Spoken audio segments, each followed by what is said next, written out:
power balance in the world is changing. It's one of the fundamental challenges that the United States faces. It's happening whether or not Donald Trump is president. What you see, the inevitable rise of China. You see the Russians playing a very weak hand very strongly. Putin is a very adept international player. But more than global power competition, you see regional power assertions throughout the globe and an adjustment of countries to the global power competition, particularly true in the Middle East. There, the Iranians, the Turks, the Saudis are all now playing major regional roles, and the United States has chosen to align itself with the right wing in Israel by adopting Netanyahu policies, moving the embassy, supporting the settlements, basically making policy steps in the Middle Eastern region that eliminate any role of the U.S. as a major mediator. But you do see regional powers there, and in the rest of the world you see a rising power like India. You see the Latin Americans making an adjustment to the rise of China by doing greater business with the Chinese. In Asia and the Pacific, the Australians, the Vietnamese, the Indonesians playing one hand against the other with the rise of China. In other words, a major power balance is taking place throughout the world. It's irreversible, and the only impact that the Trump administration's unpredictability has had in that changing power balance is to speed it up. So the process of change is happening in the system. That's irreversible regardless of who is president of the United States. Because the world situation is changing so much, and because Trump has had a disruptive effect on the foreign policy consensus in the United States, you now have 4 schools of major thought about the way the United States should engage the world in the future. One is obviously the Trumpian American nationalist version. It's unilateralist. It emphasizes military strength, but not the use of the military. It is very, very America-oriented, American interests, the assertion of those interests. It's very transactional, one deal at a time. It is not global. It is transactional nationalistic.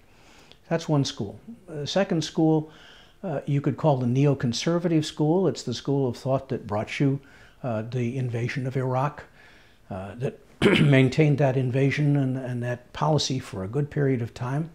That school of thought is very unilateralist, like the Trump administration, but it's very global. And it relies on the use of American military force to maintain American primacy throughout the world and to ensure that another great power doesn't arise. That's obviously not going to be possible given the rise at least of China. The third school of thought would be what you've seen in the past in the United States, a more conservative or a more liberal version of interventionism, internationalism. Relies on alliances and allies. It relies on multilateral organizations. It will assert American power, and it views the United States as the indispensable and exceptional nation that has to be there for anything to truly happen internationally. The fourth school of thought, represented most recently by the Quincy Institute, created in Washington in December of 2019, is the Restraint School, I would call it. It's multilateral. It relies more on diplomacy. It foresees the evolution of American military strategy to a supporting role, not to the lead role in American engagement. It views with opportunity the rise of other countries to play a leadership role in issues in the world, and is prepared to deal multilaterally with such problems as migration and inequality and global warming. So it is a more restrained American engagement in the world, emphasizing more diplomacy, withdrawing American troops from endless combat, and relying on allies and friends to help manage international problems.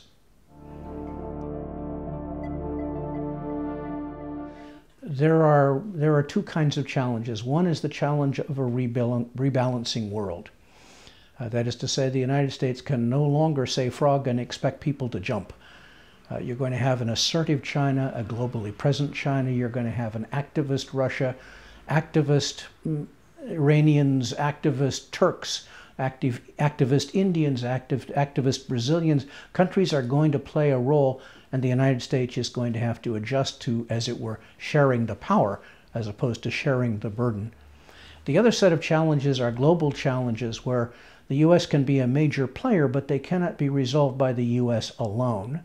And those are challenges like global inequality and economic change and globalization, huge set of issues. Out of that, major challenges in migration and immigration practices in countries ranging from India to the United States to China to Europe, where the immigration challenge is frontally posed.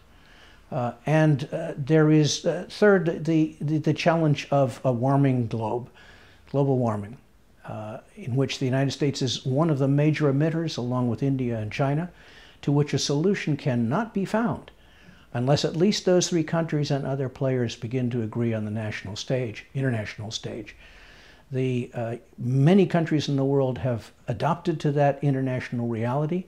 The one missing player in the international reality right now is one of the most important countries in terms of global warming, and that's the United States, the source of many global emissions.